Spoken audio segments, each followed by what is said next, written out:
A thread by Carlos Osuita. Joe Biden and Chris Wallace are the reason the debate turned out the way it did. President Trump was simply better at what Biden and Wallace tried to do. Wallace is again lying. From Breitbart.com, Fox News Channel's Wallace, Trump bears primary responsibility for what happened at the debate. Wallace said, "Here's what happened.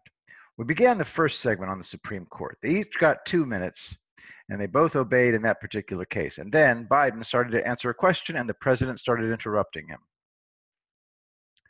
A bold-faced lie. Trump got 2 minutes, and then Biden got 2 minutes. This is the period of open discussion. First interruption of the debate.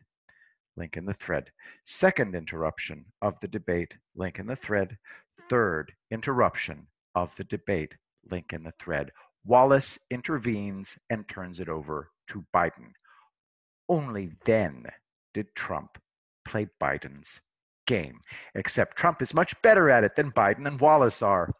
Chris Wallace is a ridiculous parody of a partisan fanatic pretending to be unbiased. Here's a suggestion for Democrats. Just stop lying. How hard is that? Send Biden tottering out on stage and get him to tell the truth and not play games. Tell the moderators to not play games, because otherwise Trump will smash you flat again. I was listening to the John and Ken show, and it hit me.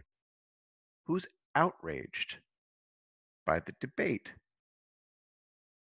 People with no skin in the game, radio talk show hosts, pundits, academics, people who are rich and safe.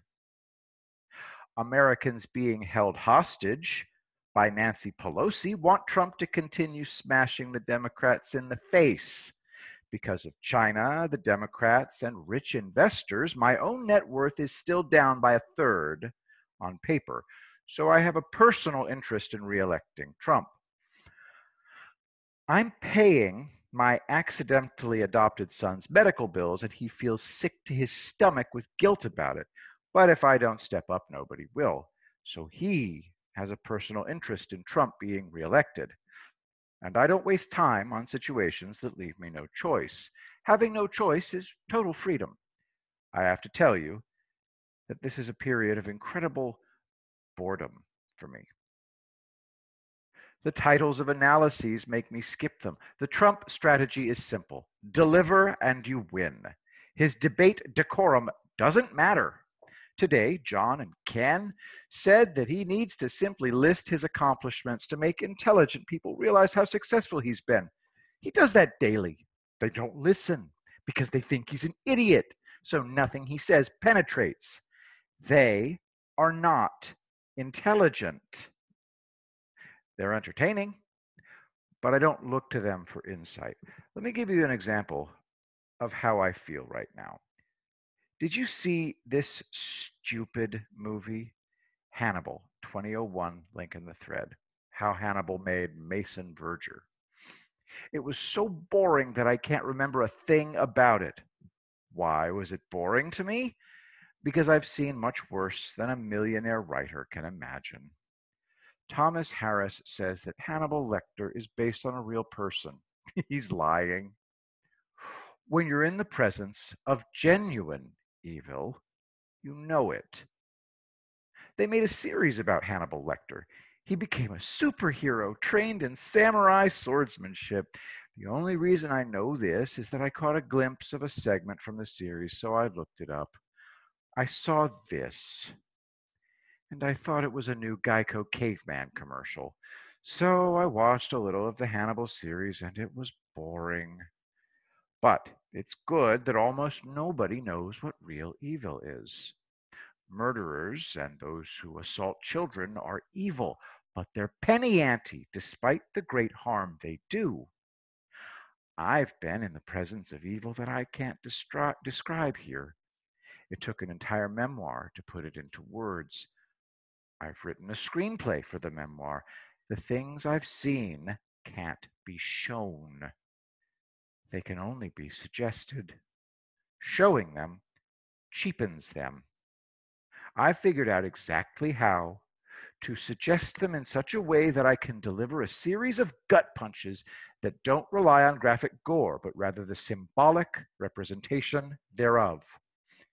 It has to be a movie that people want to watch again. The movie Hannibal is banal and immoral. Don't get me wrong, it should not be censored, but it's immoral to make heroes out of savages. So the impatience I feel about how people think is best illustrated by their conviction that they know what evil is. They have no idea, but I don't want them to know. See the bind I'm in? But that's why, if they make a movie of my memoir, they shouldn't use graphic violence. Nothing in a movie can equal what I've seen. The act itself means nothing without the suffering, and you can't convey suffering. Believe it or not, sound conveys suffering far better than visuals. In the Mephisto waltz, here's what happens when an ardent believer summons Satan for the first time. The Mephisto waltz, 1971, YouTube, link in the thread. My guess is that you'll remember that for a long time.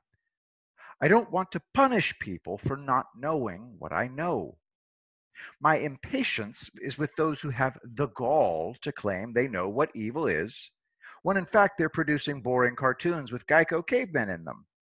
If I walked into a psychiatrist's office and he greeted me like this, I'd turn around and walk out. I guess I'm kind of freaked out by how utterly stupid smart people can be. About Trump. He's not a mystery. They can't see him because there's something wrong with them. That makes them dangerous. They don't want what's best for us. They're ganging together against us, fighting tooth and nail against improvement for us. How is that possible? It does not bode well for the state of their souls. And that bothers me. At any rate, Trump will have a landslide victory. All is well. The demon makes the most commotion before it's forced to leave. Trump is the exorcist in chief. We won't need another when he's done. I will be the greatest president that God ever created.